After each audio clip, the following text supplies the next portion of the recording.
Assalamualaikum warahmatullahi wabarakatuh. Alhamdulillah, alhamdulillahilladzi hadana lihadza wa ma kunna linahtadiya laula an hadanallah. Asyhadu an la ilaha illallah wahdahu la syarika lah wa asyhadu anna sayyidana wa nabiyyana Muhammadan abduhu wa rasuluh. Allahumma salli wa sallim wa karim wa azim ala sayyidina Muhammadin wa ala alihi wa sahbihi haqqa qadrihi wa miqdarihi al-azim. Subhanaka la ilma lana illa ma 'allamtana innaka antal alimul hakim. Rabbi shrah li sadri wa yassir li amri wahlul 'uqdatam min lisani yafqahu qawli. Saddid lisani wahdi qalbi bihaqqi sayyidina Muhammadin sallallahu alaihi wasallam. Amma ba'd. Fa ya ayyuhal hadirun wal hadirat sekalian, para pengurus DKM Masjid Buncit Indah, Bapak Ibu jamaah salat subuh yang mudah-mudahan salat kita dan ibadah kita yang lainnya senantiasa diterima oleh Allah Subhanahu wa taala. Alhamdulillah, di Jumat subuh ini, di hari yang mulia, Allah berikan kita kemuliaan untuk bisa hadir di Masjid Buncit Indah ini dalam rangka thalabul ilmi. Mudah-mudahan sesuai janjinya Nabi Muhammad SAW, orang yang berangkat ke masjid dalam rangka untuk menuntut ilmu, maka pulangnya dia akan membawa pahala seperti pahala haji yang sempurna di mata Allah. Amin. Salawat dari salam tanpa senantiasa kita curahkan kepada junjungan kita baginda Nabi besar Muhammad sallallahu alaihi wasallam beserta seluruh keluarganya, para sahabat dan pengikutnya hingga yaumil qiyamah. Mudah-mudahan kita semua tergolong dari umatnya yang telah mendapat syafaat dari baginda Nabi besar Muhammad sallallahu alaihi wasallam. Amin ya rabbal alamin. Baik Bapak Ibu, kita insyaallah hari ini akan menuntaskan pembahasan hadis kedua dari kitab Arba'in An-Nawawi, dan insyaallah juga kita akan sambungkan dengan hadis ketiga karena ini berkaitan. Sedikit kita mengulang hadis kedua, ini hadis tentang arkanuddin, ya, tentang rukun agama yang sudah kita baca di pertemuan bulan lalu. Di hadis kedua ini tentang arkanuddin, rukun agama. Rukun agama. Ada berapa rukun agama? Ada 3. Pertama, iman, Islam, satu lagi ihsan. Ada lagi spidol kan? Jadi yang pertama iman, kedua Islam, ketiga ihsan. Rukun iman ada 6, Islam 5, ihsan berapa? Rukun ihsan ada berapa? 1. Makanya kan ada menara 165 ya, di mana itu di Simatupang ya. Nah itu terinspirasi dari rukun agama ini. Jadi rukun Islam 5, rukun iman 6, rukun ihsan 1. Nah ihsan itu apa? Ya, jadi rukun agama ini Islam, ya, iman dan ihsan. Ini 1, ini 6, ini 5. Ya.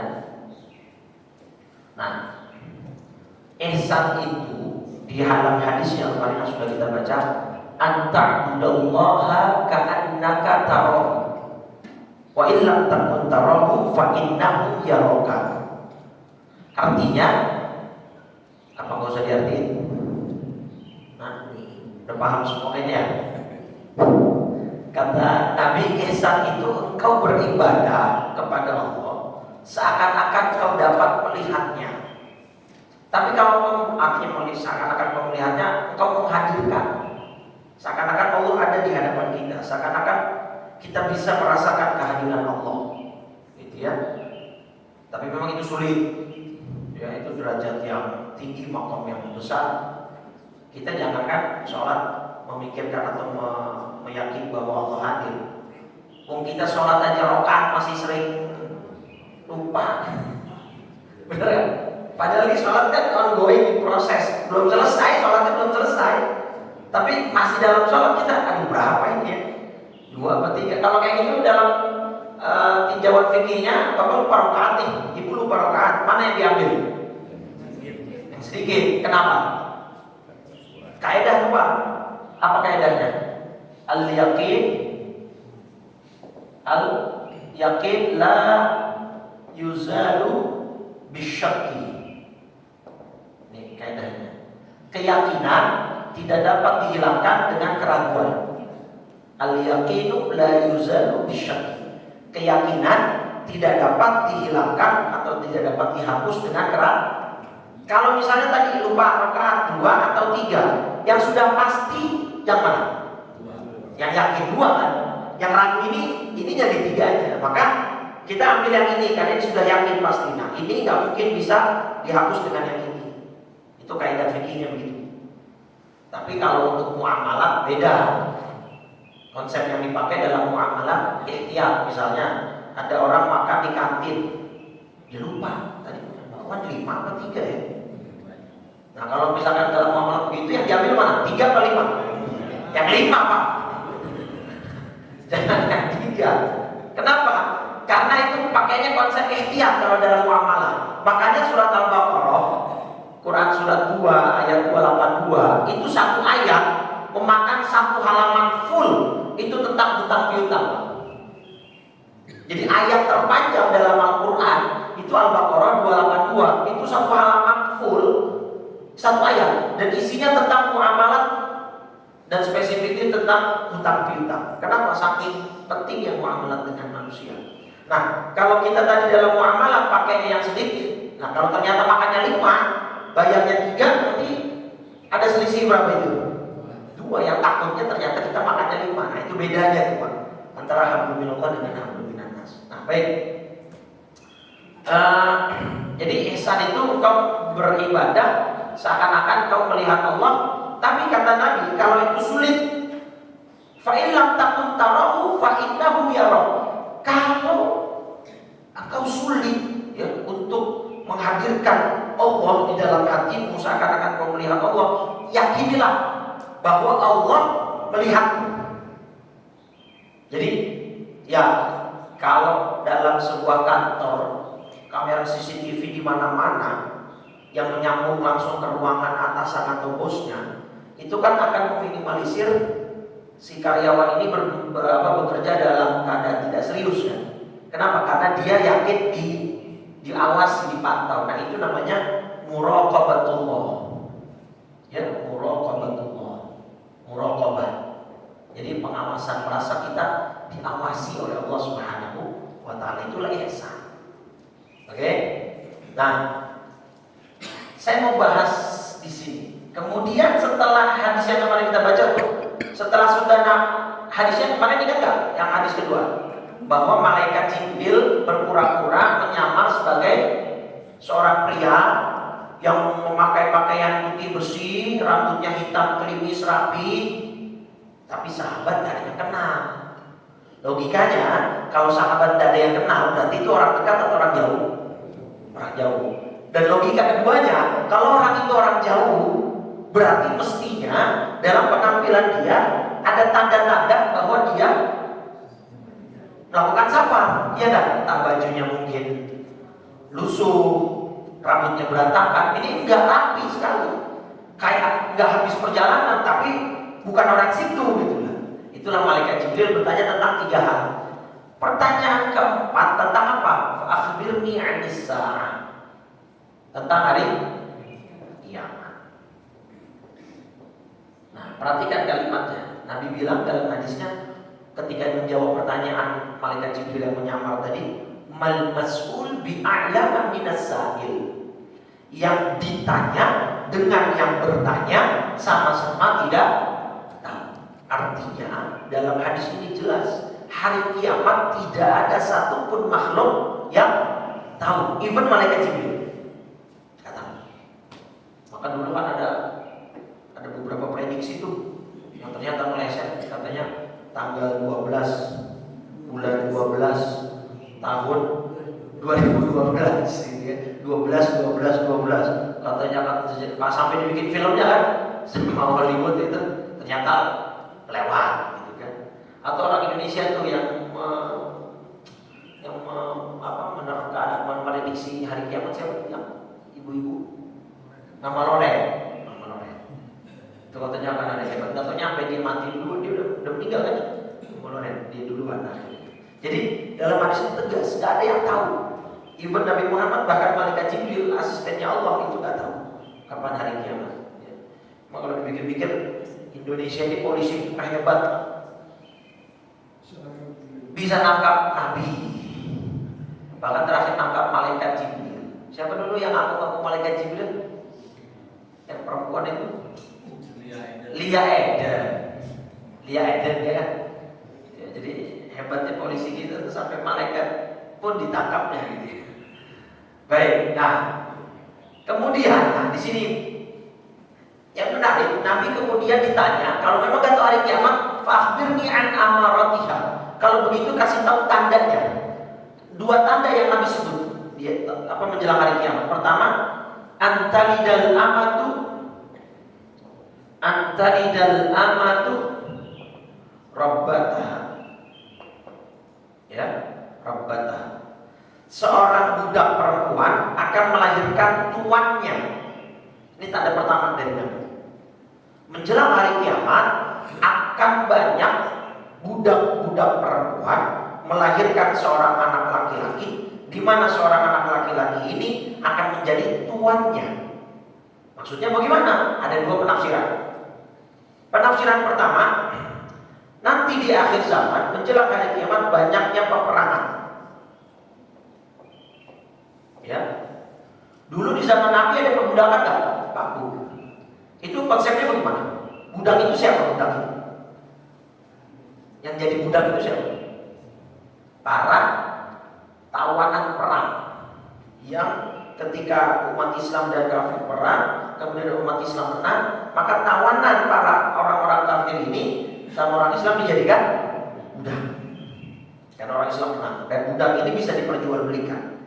Dulu di zaman dulu itu hubungan badan laki dengan perempuan itu dua cara yang diperbolehkan dalam Islam, nikah dan milkul yamin, kepemilikan budak. Jadi misalnya ada tuan punya budak perempuan, itu boleh digauli dulu, halal.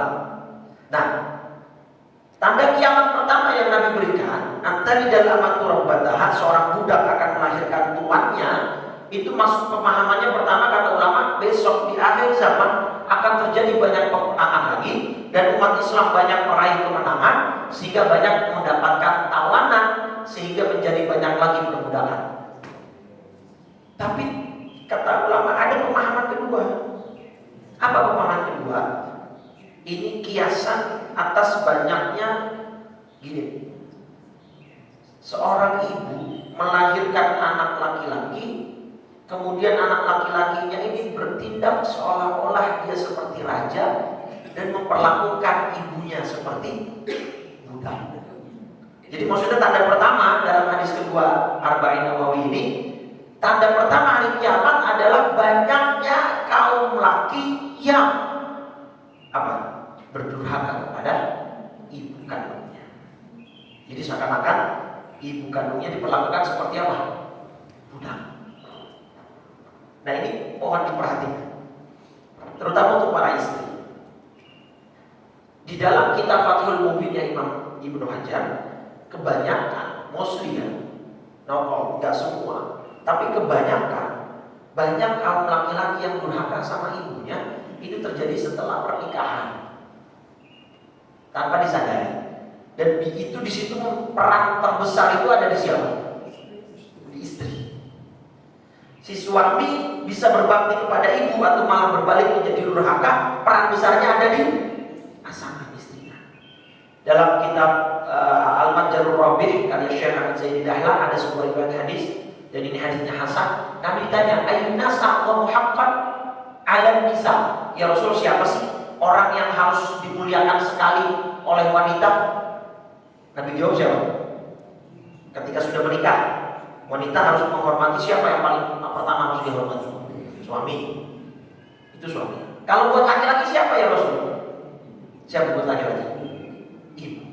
Nah, di sini beratnya kita Pak, jadi seorang pria harus membagi keadilan antara ibu dengan istri.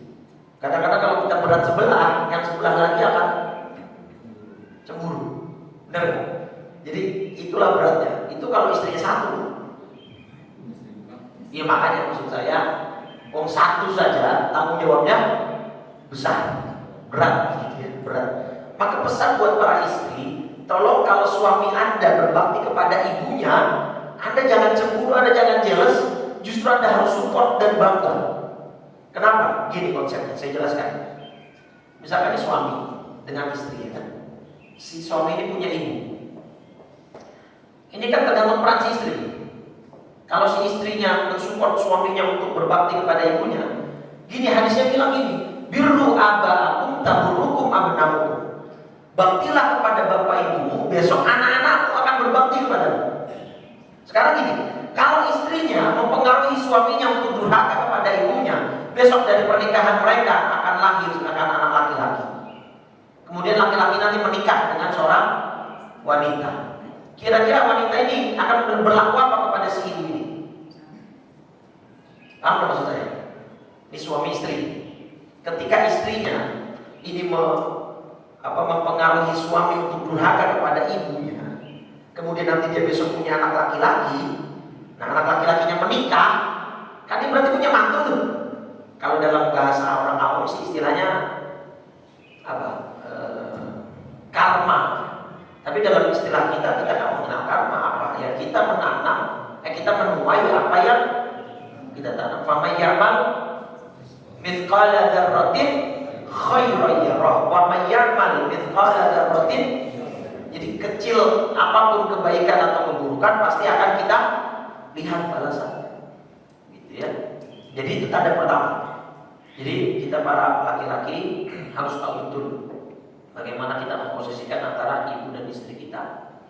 Nah, tanda kedua, apa yang Nabi sebut di hadis kedua? Adalah panjang redaksinya. Pokoknya antamul hufat al-urata ri'a asya'i yatatawwalun al-bunyan. Engkau akan melihat orang-orang yang dulunya miskin. Miskin itu maksudnya kakinya nyeker karena gak punya sendal. Ri'a asya'i, suka minta-minta, pengembala kambing dulunya. Tapi nanti di akhir zaman menjelang hari kiamat, yatatawwaluna fil bunyan. Mereka akan berlomba-lomba mendirikan bangunan-bangunan yang megah, yang besar. Jadi yang dimaksud oleh Nabi kira-kira bangsa mana? Bangsa Arab. Sekarang sudah kita lihat ya, bagaimana pembangunan di Dubai, bagaimana pembangunan di Qatar, Emirat, dan lain sebagainya. Yang dulunya, mohon maaf, mereka hanya penggembala kambing, mereka orang-orang susah secara sebelum mereka menemukan oil minyak gitu ya. Maka itu dua tanda yang disebutkan oleh Nabi Muhammad SAW. Nah, kita baca dulu hadis ketiga, nanti baru akan saya sambungkan penjelasannya. Ya, baik. Hadis ketiga, Bismillahirrahmanirrahim. Qala Syekhul Mu'allif rahimahullahu taala wa adaban naf'abihi wa bi barakati ulumihi wa bikum fid darin amin. An Abi Abdurrahman Abdullah bin Umar bin Al-Khattab radhiyallahu taala anhuma qala sami'tu Rasulullah sallallahu alaihi wasallam yaqul buniyal Islamu ala khamsin syahadati an la ilaha illallah wa anna Muhammadar Rasulullah wa iqamis shalah wa ita'iz zakah wa hajjil baiti wa shaumi Ramadan. Jadi hadis ketiga ini masih berkaitan, tapi ini tentang rukun Islamnya saja. Buniyal Islamu ala khamsin. Islam itu dibangun atas 5 pilar, yaitu bersyahadat bahwa tidak Tuhan selain Allah dan Nabi Muhammad adalah utusannya, mendirikan sholat, membayar zakat, yang membayar melaksanakan haji 5 puasa Ramadan. Di hadis ini yang disebut haji dulu Pak. Jadi syahadat, sholat, zakat, haji, puasa terakhir disebut. Tapi kan selama kita tahu ini kan haji ditempatkan di nomor 5. Syahadat, sholat, puasa, bahkan duluan, zakat, haji. Gitu. Itu mana yang benar? Ada 2 pendapat. Pendapat pertama, ini hanya beda riwayat saja. Jadi ada riwayat yang begini, ada riwayat yang seperti populer kita kenal tadi urutannya. Pendapat kedua, kata Ibnu Daqiq Al-Aid dalam syarah Arba'innya, itu ada keraguan dari perawi hadis. Jadi perawi hadis ini ragu nih, dengar dari Nabi, mana duluan nih, apa haji duluan, apa puasa duluan. Gitu. Jadi hanya kekeliruan dari perawi hadis. Nah, saya mau bahas di sholat dulu Pak. Jadi ya.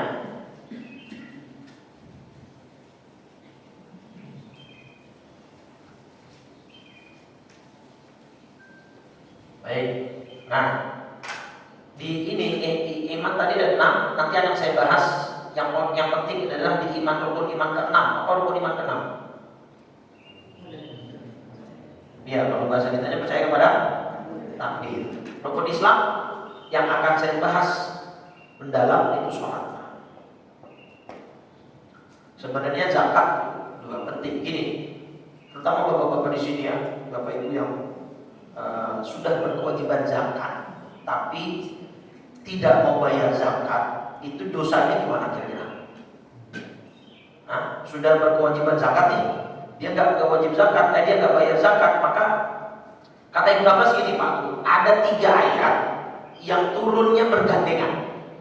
Allah tidak terima satu ayat itu kecuali dengan gandengannya. 3 ayat itu apa? Pertama, ati Allah wa ati Rasul, taatlah kepada Allah, taat kepada Rasul. Gandengan itu Pak. Gak bisa Anda cuma percaya taat kepada Allah tapi gak mau ikut Nabi. Dulu ada mazhab atau ada sekte namanya Inkarus Sunnah. Dia gak mau pakai hadis. Udahlah, Quran aja cukup, gak usah pakai hadis. Nah, ini pemahaman ini dibantahnya gampang Pak. Bapak Ibu ketemu gak di Quran tentang misalnya rakaat sholat saja? Ada gak ketentuannya? Teknisnya dijelaskan gak? Dimulai dengan takbir, diakhiri dengan salam. Di Quran ada gak itu? Gak ada. Semua itu kita dapatkan dari mana? Dari hadis. Itu gampang sekali. Itu pertama. Nah yang kedua, ayat yang bergandengan tadi aqimus shalah wa atuz zakat. Dirikan sholat, ati Allah wa ati Rasul. Taat kepada Allah, taat kepada Rasul. Yang kedua, yang bergandengan aqimus shalah wa atuz zakat. Bayar dirikan sholat, bayar. Ayo, siapa yang bisa jawab? Nanti kalau yang bisa jawab, ada sepeda nih. Di depan ada sepeda itu tadi. Siapa khalifah yang punya kebijakan politik merangin orang gak mau bayar zakat? Yakin? Yakin? Gak mau berubah? Kita kunci jawabannya. Abu Bakar apa Umar? Abu Bakar apa Umar? Mulai goyang. Itu zaman Khalifah Abu Bakar. Dan peranginnya betulan perang Pak. Sampai mereka diperangi betul, sampai dibunuh betul. Itu kan awal-awalnya diprotes kan oleh sahabat yang lain. Mereka Islam, mereka sholat. Gak bisa, ayatnya bilang aqimus shalah wa atuz zakat.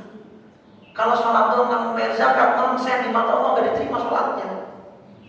Sepenting itu Pak zakat. Kami di MUI Pusat pernah ada rapat bersama dengan Basnas.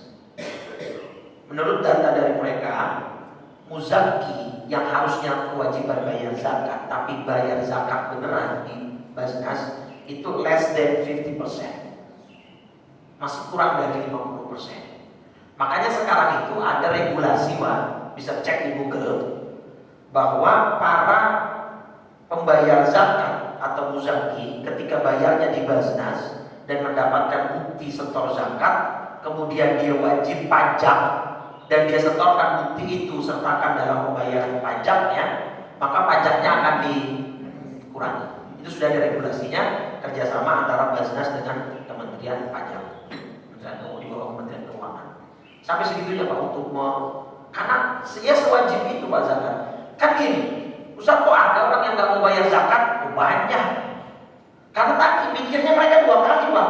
Oh, gue udah bayar pajak nih, masa harus dibayar zakat lagi? Itu satu. Yang kedua, zakat akan menjadi ujian kalau ternyata setelah dihitung-hitung 2,5%-nya nominalnya sampai puluhan bahkan mungkin ratusan juta. Kan mikir Pak, mikir. Sekarang ini kita buka coba surat At-Taubah. Ya, surat At-Taubah surat berapa? Hah? Surat At-Taubah surat berapa? 9 ayat 75 76. Ini cerita tentang siapa? Saya yakin Bapak Ibu sudah pernah dengar namanya. Sa'labah. Sudah pernah dengar tentang dia?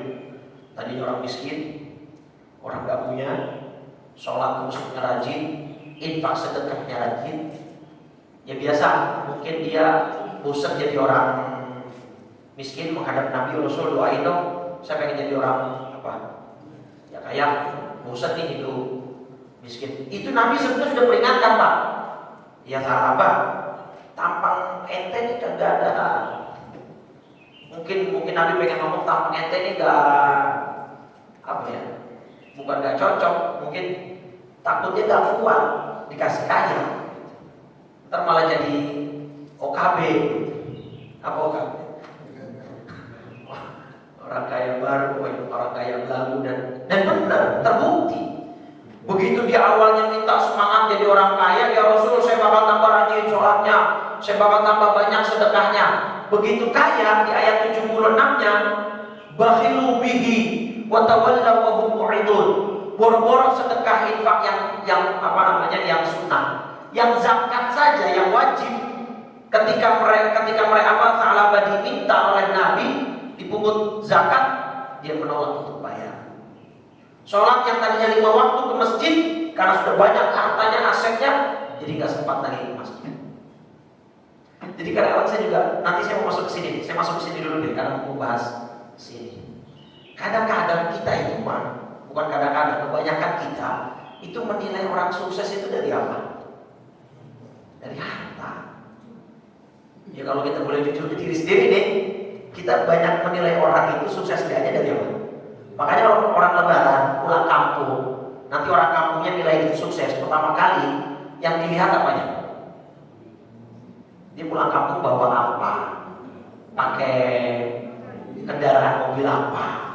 Wah, begitu bawanya Fortuner, Pajero, maka orang tetangga kampungnya sudah pasti menilai dia wah sukses di perantauan nih. Gitu. Padahal dia nggak tahu tuh Pajero si Fortunernya boleh pinjam atau mungkin sewa gitu. Dan itu kebanyakan begitu. Nih lagi, kemarin ada cerita viral di radio, anak muda curhat Pak. Ini mungkin juga relate di sebagian beberapa keluarga kita. Kalau ada acara keluarga, kumpul keluarga, ya sorry to say ya sekali lagi. Itu nanti ketika ada kumpul keluarga, acara keluarga, yang tugas cuci piring, disuruh-suruh ke warung, itu kira-kira keluarga yang kaya apa yang susah? Benar ya? Sebenarnya gak ada masalah dengan desk job itu. It's okay, kan? Karena memang yang kaya punya duit, maka dia partisipasi dengan duitnya. Yang susah gak punya duit, ya dia tahu diri juga lah. Jadi dia pakai tenaga. Cuman si anak muda itu curhatnya begini. Kadang-kadang keluar ucapan-ucapan yang gak enak didengar. Jadi karena dia dari keluarga ibunya adalah yang paling miskin ibunya, dia pergi ke acara keluarga gak bawa apa-apa, gak bawa kue, gak bawa apa. Dikomentarin sama keluarganya. Kamu kesini gak bawa apa-apa, nih tinggal kampung aja, mau makan gratis ya. Dia bilang begitu. Padahal keluarga. Nah jadi seringkali kita terjebak menilai orang sukses tuh kok dari harta. Padahal ini tadi salah Pak. Justru di mata Allah, dia sukses saat dia miskin apa pas sudah kaya? Pas dia miskin. Artinya pas dia miskin dia ke masjid, sedekah infak dia jalan. Lagi pula sebenarnya Pak, coba kalau kita mau analisa lebih dalam, bersedekah infak itu lebih gampang pas kita masih susah apa pas sudah kaya? Benar, pas sudah kaya. Logikanya begitu ya. Coba saya kasih ilustrasi. Anda punya uang 100.000. Ada keluarga atau teman atau sahabat atau bahkan orang lain yang sangat membutuhkan, minta 50.000 kali. Ya, kasih nggak? Masih bisa kita paksakan nggak diri kita untuk kasih? Masih bisa. Padahal secara nominal itu kecil, cuma gocap apa sih? Tapi secara persentase separuhnya 50%. Anda ditakdirkan Allah kaya, punya uang 100 juta, ada yang minta 50 juta, dikasih nggak? Ada yang minta 50 juta dikasih gak? Udah gak mungkin deh. Gak usah pakai insya Allah udah. Susah gak mungkin. Paling banter kita kasih berapa? 1 juta. Nah, 1 juta dari 100 juta persentasenya berapa? Cuma 1% ya kan? Yang 50.000 walaupun nominalnya lebih kecil dari yang 1 juta, tapi secara persentase setengahnya. Saya pakai cara Mbak, ketika dia miskin dia bisa Pak berbagi, bisa dipaksakan. Tapi begitu kaya justru, aduh, ini kalau ngasih kurang duit. Itu yang Allah sindir dalam surat Al-Humazah ayat kedua. Apa surat Al-Humazah ayat kedua? Al-Humazah, apa Al-Humazah? Wailul. Ayat keduanya, alladzi jama'a malam wa 'addadah, yaitu orang-orang yang mengumpulkan harta dan menghitung-hitungnya. Surat Al-Humazah 104, ayat surat 104 ayat kedua. Di sini Pak. Nah jadi kalau kita berbicara rukun iman di sini takdir Pak. Takdir itu kan ada yang baik, ada yang buruk. Kalau takdir baik, saya kira semua orang siap Pak. Kita ditakdirkan punya rumah banyak mewah, siapa? Ditakdirkan punya uang banyak, siapa? Punya mobil banyak, siap? Punya aset banyak, punya istri sehat Pak. Siap aja. Gitu ya. Siap Pak. Tapi begitu dihadapkan pada takdir yang buruk, banyak yang nggak siap. Banyak yang nggak siap. Anak lagi disayang tiba-tiba meninggal, bisnis lagi di atas tiba-tiba jatuh. Ya, bangkrut, kemudian pasangan sedang disayang-sayang ternyata meninggal. Makanya kan sampai Nabi iming-imingi ya, sholat jenazah itu pahalanya sebesar apa? 1 gunung Uhud. Kalau mengiringi sampai pemakaman bagi yang pria, bagi yang ikhwan, pahalanya 1 gunung Uhud lagi. Jadi menyolatkan dan mengiringi jenazah itu dapatnya 2 gunung Uhud pahalanya. Bayangin kalau sampai ikut ke dalam Pak. Tapi nggak mungkin ada yang mau kan. Makanya kita tuh logo atau semboyannya jangan sehidup semati Pak, tapi sehidup sesurga. Nah, itu. Karena kalau pasangan kita meninggal duluan nggak akan ada yang mau ikut Pak. Ibu nih suaminya meninggal duluan, mau ibu ikut ke dalam Bu? Sesedih apapun nggak akan. Bapak istrinya meninggal duluan, mau ikut ke dalam? Apalagi bapak ya. Istrinya pagi meninggal, malamnya udah nyebar undangan. Undangan itu maksudnya undangan takziah tahlil. Gitu ya. Makanya ada bercandaan begini, ibu kalau suaminya gak mau nikah lagi, ibu sebelum meninggal titip wasiat. Pak, papa boleh nikah lagi kalau mama nanti meninggal duluan. Syaratnya 2. Apa Mak? Syarat pertama, papa boleh nikah lagi kalau kuburan mama udah kering. Terus syarat kedua, setiap hari papa siramin kuburan mama. Pagi, siang, sore pakai 2 ember. Selama berapa lama? Ya seterusnya. Jadi kuburannya nggak kering-kering. Makanya kawin lagi gitu maksudnya. Jadi maksud saya gini Pak, tolong jangan punya mindset menilai orang sukses di mata Allah itu hanya dari harta. Ini status sahabat. Dalil berikutnya surat Al-An'am, surat 6 ayat 44. Apa itu? Tentang apa itu? Falamma nasu ma dzukiru bihi fatahna 'alaihim abwaaba kulli syai'. Ini tentang istidraj. Pernah dengar istilah istidraj? Apa itu?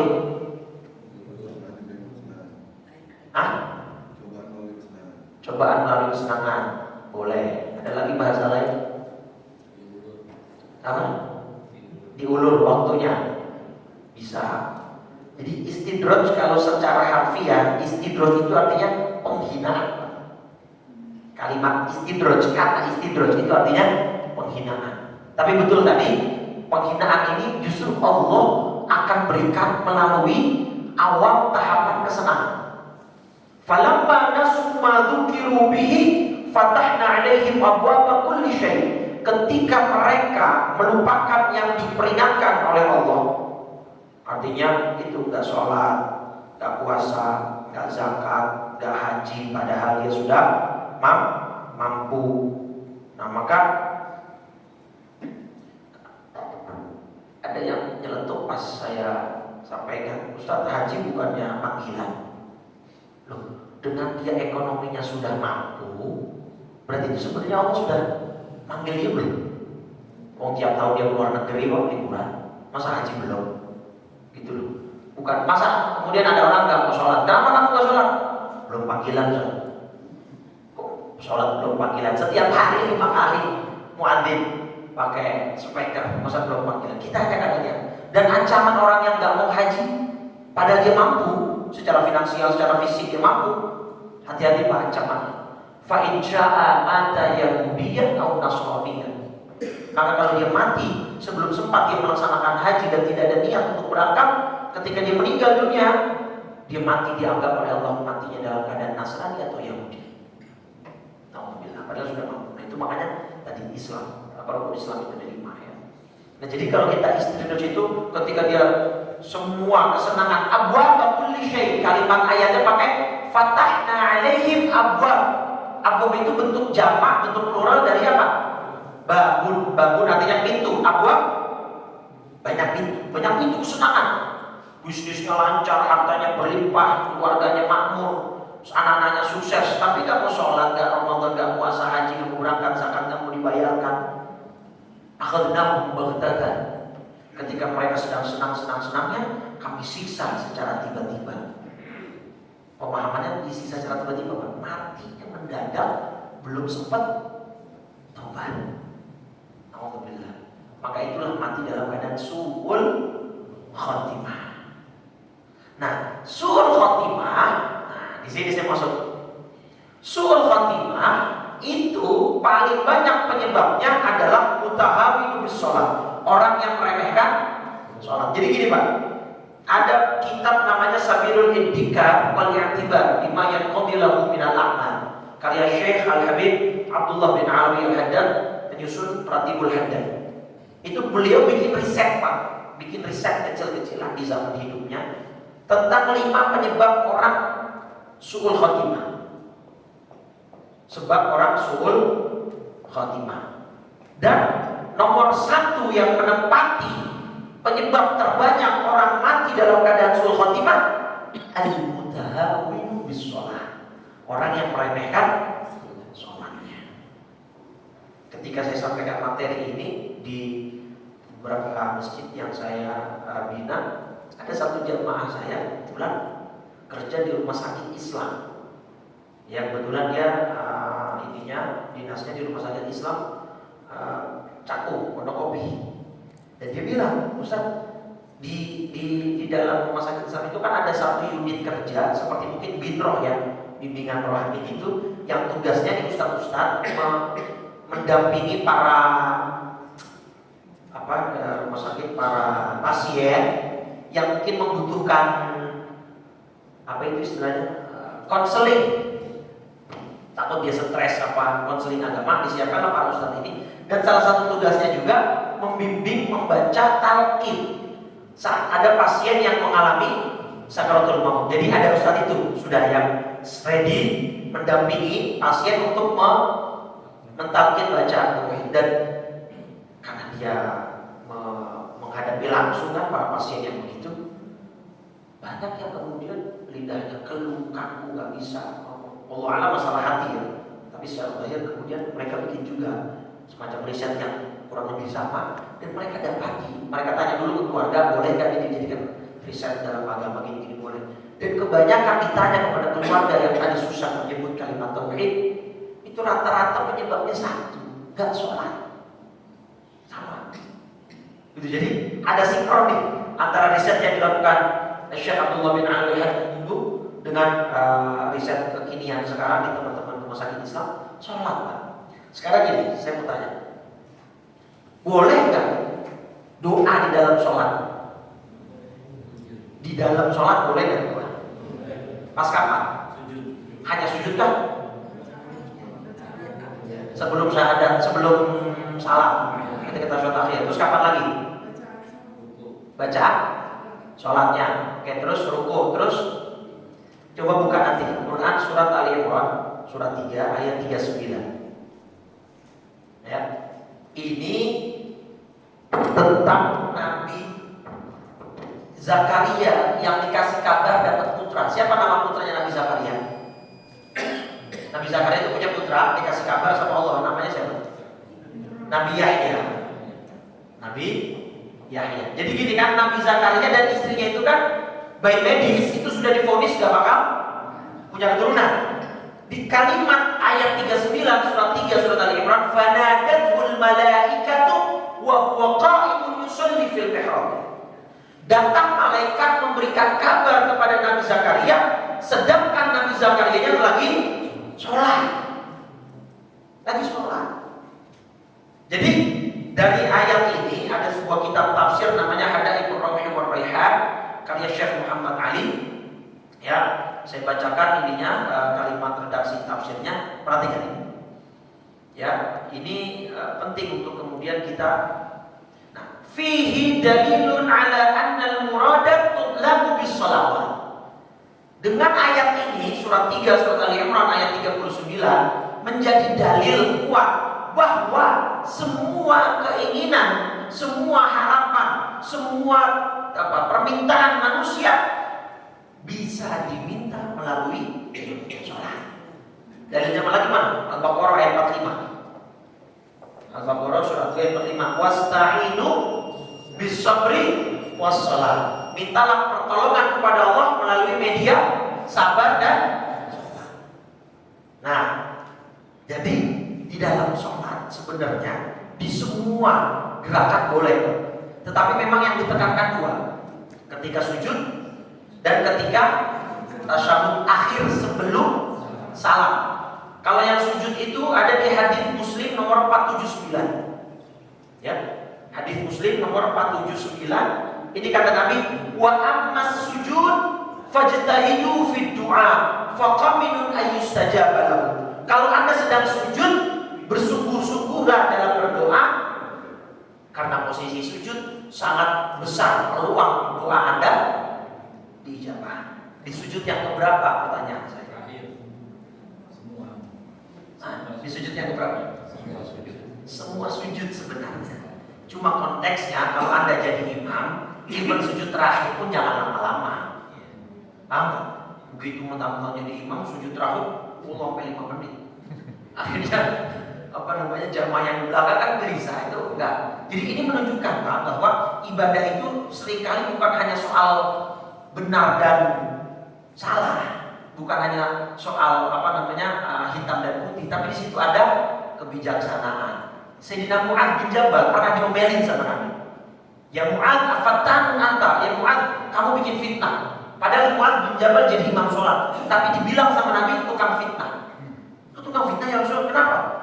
Belakang kamu itu loh, jamaahmu itu loh, banyak mengadu ke saya, banyak komplain. Kamu kalau jadi imam terlalu lama. Sedangkan belakang kamu ada pedagang, ada petani, ada yang punya anak kecil, ada yang kebutuhan mereka beda-beda. Maka kamu kalau jadi imam jangan terlalu lama. Nah, cuman kadang-kadang barometer lama tidaknya sahabat dengan kita pasti beda nih Pak. Paham nggak? Pasti beda ya. Artinya kualitas kita kan sekarang jauh dengan kualitas sahabat toh. Tapi ya sekarang pakai konteks kita saja. Lama itu sebatas apa? Maka kadang-kadang saya suka agak kesel ya. Kalau setiap Ramadan yang diributin masalah jumlah rakaat tarawih terus. Kamu 11 apa 23? Oh, saya mah 11 ya ikutin Nabi. Loh, emang kalau 23 ikutin siapa? Kan ikutin Sayyidina Umar. Sayyidina Umar kan sahabat Nabi. Jangan dipertentangkan. Jangan dibenturkan. Mau 11 mau 23 terserah. Lagi pula Pak, saya waktu di Yaman 11 rakaat itu 3 jam. Mulai dari jam 10 selesai jam 1. Kenapa? Satu malam 1 juz. Jadi 11 rakaat itu 1 juz, sudah begitu bacanya tartil, gak buru-buru, satu nafas, satu ayat. Coba kalau itu diprakteknya di Buncit 11 rakaat 3 jam. Kira-kira bagaimana jemaahnya? Iya, tak. Dengan yang 23 rakaat misalnya cuma 30 menit. Kalau di Jakarta, mana yang laku kira-kira? Yang 23 30 menit apa yang 11 3 jam? Yang 23 juga kan ujung-ujungnya kan. Udah gitu bacanya kulhu lagi. Oh, imamnya bacanya kulhu nih cocok gitu. Artinya kita bukan mau meributkan jumlah rakaat sebenarnya. Kita meributkan apa? Durasi yang kita permasalahkan sebenarnya. Jadi maksud saya jangan lagi besok ribut masalah jumlah rakaat. Yang penting yang salah yang nggak sholat. Udah ribut gitu malah. Nah, maka sholat hadis Muslim 479 itu menyatakan bahwa bersungguh-sungguhlah di dalam sujud ketika di dalam berdoa ketika Anda dalam posisi sujud. Anak qaminun yustajab lahu, dia akan diijabah oleh Allah Subhanahu wa taala. Dan doanya bebas, apa hanya terbatas doa-doa yang diajarkan Nabi? Nah, kalau Bapak mau disuarakan pakai suara, itu adalah doa-doa yang maksur. Maksur itu artinya doa yang warid datang dari Nabi. Seperti sebelum salam, Allahumma inni a'udzubika min adzabi jahannam. Terus min adzabil qabri, min fitnatil mahya wal mamat, min syarri fitnatil. Itu Bapak ibu suarakan gak batal sholat. Karena itu memang datangnya dari. Tapi kalau Bapak pengen bahasa sendiri, bahasa Indonesia, ya Allah saya mau mobil, ya Allah saya mau duit, gak boleh disuarain Pak. Nah, dalam hati boleh. Kalau disuarakan nanti sholatnya jadi batal. Nah, kalau dalam bayangan, dalam dalam halusinasi Bapak, dalam imajinasi Bapak, dalam hati Bapak, itu silakan mau pakai bahasa apapun boleh. Karena kita kan nggak semua pandai bahasa Arab kan. Lagi sujud, ya Allah saya banyak penyakit, jadi tolong sembuhkan saya. Boleh dalam hati tapi agar supaya sholatnya tidak batal. Ya, baik. Jadi itu hadis ketiga tentang rukun Islam, bahwa Islam dibangun atas 5 hal: syahadat, sholat, haji, zakat, haji dan puasa. Ya, 5 ini harus kita jalankan sesuai dengan ketentuannya yang memang sudah Allah wajibkan. Terakhir saya tutup. Kita selalu ngomong dosa besar, zina, riba, membunuh, membegal. Tapi kalau kita persentase dan kita amati secara faktual, mana banyak pelaku pembunuhan atau pelaku yang tidak sholat? Pelaku zina atau pelaku yang tidak sholat? Pelaku yang tidak sholat banyak banget, banyak. Nah sekarang saya mau tanya, saya balik pertanyaannya. Dia masih zina, sholat atau jangan? Dia masih belum lepas dari zinanya, masih sering zina, sholat apa jangan? Dia masih suka merampok, suka masih begal, suka masih mencuri, sholat atau jangan?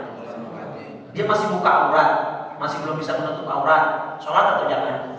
Sholat, Pak. Sholat. Saya bacakan hadis riwayat Abu Dawud nomor 2533. Apa kata Nabi? Di akhir hadis tersebut, hadisnya cukup panjang, saya singkat. As-salatu wajibatun ala kulli muslim. Sholat itu wajib bagi setiap orang Islam. Kalimatnya orang Islam. Kemudian ditekankan lagi oleh Nabi, birran kana au fajiran. Mau orang itu baik atau orang itu jahat, sholat itu wajib. Gitu ya. Wa in amilal kabair, penekanan ketiga, bahkan kejahatan dia tergolong kejahatan dosa besar, tetap sholat tidak menjadi gugur. Justru itu bisikan setan, Pak. Udah, lu gak usah sholat, diri lu masih berlumur dosa, masih zina, minum. Udah gak usah sholat sekalian, bejat sekalian deh. Percuma lu sholat gak diterima. Itu bisikan setan, Pak. Dia jadi double dosanya. Sudah melakukan dosa besar, zina, membunuh dan lain sebagainya. Dia juga gak sholat. Itu bisikan setan.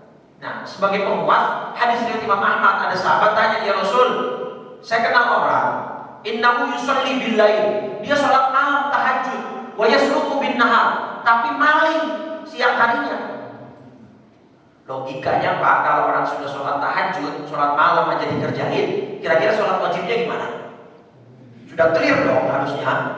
Artinya berarti dalam kategori sholat dia sudah oke. Tapi siangnya nyolong maling. Bagaimana ya Rasul? Innahu sayanhakum ma yakun. Apa yang dia kerjakan, yaitu sholatnya, suatu saat akan menghentikan perbuatan maksiat dia. Suatu saat itu yang disebut dalam ayat yang dimaksud dalam ayat Quran apa? Inna sholata tanha anil fahsya wal munkar. Jadi suatu saat sholatnya akan mencegah dia dari perbuatan yang seperti itu. Maka jangan sama sekali kita meremehkan ibadah sholat. Baik, saya kira itu. Jadi di hadis kedua dan hadis ketiga ini tentang rukun iman, rukun Islam, rukun ihsan. Kemudian tadi tentang hari kiamat, tanda-tandanya sudah kita baca. Ya, maka sebagai penutup dari saya tadi yang masalah takdir itu, Pak, tolong jaga lisan kita, Pak. Jaga lisan kita, jaga ucapan kita, jangan sampai lisan kita melukai hati orang lain. Nabi ada bilang dalam hadis Sahih Bukhari, ada 2 lubang yang kalau bapak ibu jaga, ibu bapak masuk surga. Dijamin sama Nabi. 2 lubang itu apa? Pertama, mabainal hayatain, lubang yang di antara 2 rahang. Maksudnya apa? Mulut. Wa mabainal fakhidaihi, lubang di antara 2 paha. Kemaluan. 2 lubang itu bapak ibu jaga, admanu lahul jannah, kata Nabi, aku jamin dia masuk surga. Bisa. Kalau kemaluan insya Allah sudah pelihara kita. Tapi kadang-kadang nggak terasa ini mulut. Kalau secara objek kita as an objek, kita sebagai objek, kita nggak akan bisa lepas dari omongan orang, benar nggak? Ada anak muda nanya ke gurunya, guru saya mau cari rumah yang tetangganya baik, diem semua, yang nggak ada ngomongin saya. Ada nggak perumahan begitu? Ada. Dibawa kemana sama gurunya? Ke kuburan. Artinya kalau selama kamu hidup tenang di kuburan ini diem semua. Artinya selama kita hidup bertetangga bermasyarakat, ya semua akan pasti ada omongan jelek negatif, nggak perlu diambil hati. Ada orang bikin hajatan, dagingnya kecil-kecil banget, diomongin nggak? Bikin hajatan daging kecil banget, dagingnya pada campilus nih, pasti diomongin, Pak. Ada orang nikahan, lakinya jelek, perempuannya cantik, diomongin nggak? Diomongin lagi, jangan pakai pelet kali ini cowoknya. Gak akan bebas kita dari omongan jelek orang, maka jangan diabaikan, jangan diambil hati, jangan dibawa perasaan, abaikan saja. Ya. Tapi kita sebagai pelaku, jangan sampai lisan kita melukai hati orang lain. Baik, mudah-mudahan bermanfaat. Ada pertanyaan sekarang satu ya. Tadi Ustaz bahas surat At-Taubah. Kenapa surat At-Taubah tidak dimulai dengan basmalah? Ada 2 pendapat, Pak. Nggak usah saya tulis nih. Ada 2 pendapat. Pendapat pertama yang paling populer, bahwa Taubah itu mengandung ayat-ayat azab, bercerita tentang orang-orang munafik, bercerita tentang orang-orang kafir. Sedangkan basmalah itu ada sifat Allah yang Rahman dan Rahim. Itu tidak sesuai, tidak relate. Artinya di sini bercerita tentang azab orang munafik, orang kafir, di sini ada Rahman Rahim. Maka itu yang paling populer itu.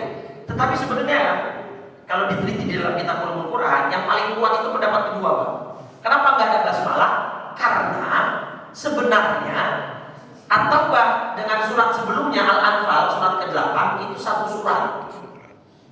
Itu pendapat kedua. Jadi antara surat ke-8 surat Al-Anfal dengan surat ke-9 surat At-Taubah itu satu surat, sehingga sebenarnya tidak perlu dibatasi atau tidak perlu dipisahkan dengan basmalah. Itu pendapat kedua. Nah itu yang kalau dalam kitab Ulumul Quran itulah ternyata pendapat yang kuat sebenarnya. Karena kalau pendapat pertama masalah tentang adanya ayat azab, tentang cerita munafik, kan surat lain juga banyak, tetapi ada basmalahnya juga toh, gitu kan? Nah itu pendapat kedua, menyatakan bahwa surat Al-Anfal dan At-Taubah itu satu surat sehingga tidak diperlukan pemisah. Nah ini berkaitan erat dengan sejarah kodifikasi Al-Quran, sejarah penulisan dan pengumpulan mushaf Al-Quran itu sangat erat kaitannya ke situ. Dan kalau diceritakan panjang lagi, ya. Tapi dua pendapat itu yang paling populer. Baik, mudah-mudahan kita sudah selesai 3 hadis berarti dari hadis sampai hadis 1, 2, 3. Insya Allah nanti akan kita masuk di hadis ke-4 ya, di bulan Maret ya, insya Allah. Mudah-mudahan panjang umur, sehat walafiat, dan mudah-mudahan Allah meridhoi langkah kaki kita untuk kita menuntut ilmu, dan mudah-mudahan rukun iman Islam ihsan ini semakin mantap di hati kita dan akan kita bawa sampai akhir hayat kita wafat dalam husnul khatimah. Kita tutup dengan 3 kali kalimat tauhid dan doa kafaratul majlis. Afdalu ma qultuhu ana wan nabiyuna min qabli la ilaha illallah la ilaha illallah la ilaha illallah Muhammadur Rasulullah sallallahu alaihi wasallam kalimatu haqqin 'alaiha nahya wa 'alaiha namut biha nu'atu insyaallah ta'ala minal aminin. Allahumma inna nas'aluka husnal khatimah wa na'udzu bika min syarril 'aqibati wa su'il khatimah. Allahumma ya muqallibal qulub tsabbit qulubana 'ala dinika wa ta'atik. Allahumma ya muhawwilal hawli wal ahwal hawwil ahwalana ila ahsanil hal. Allahumma barik lana fi Rajab wa Sya'ban wa ballighna Ramadan fi sihhatin wa khairin wa lutfin wa 'afiyah. Innaka 'ala kulli syai'in qadir. Rabbana atina fid dunya hasanah wa fil akhirati hasanatan wa qina 'adzabannar. Sallallahu ala sayyidina Muhammadin wa ala alihi wasallam walhamdulillahi rabbil alamin. Subhanakallahumma wa bihamdika asyhadu an la ilaha illa anta astaghfiruka wa atubu ilaik. Wa minkum, dan saya kurang lebih mohon maaf. Assalamualaikum warahmatullahi wabarakatuh.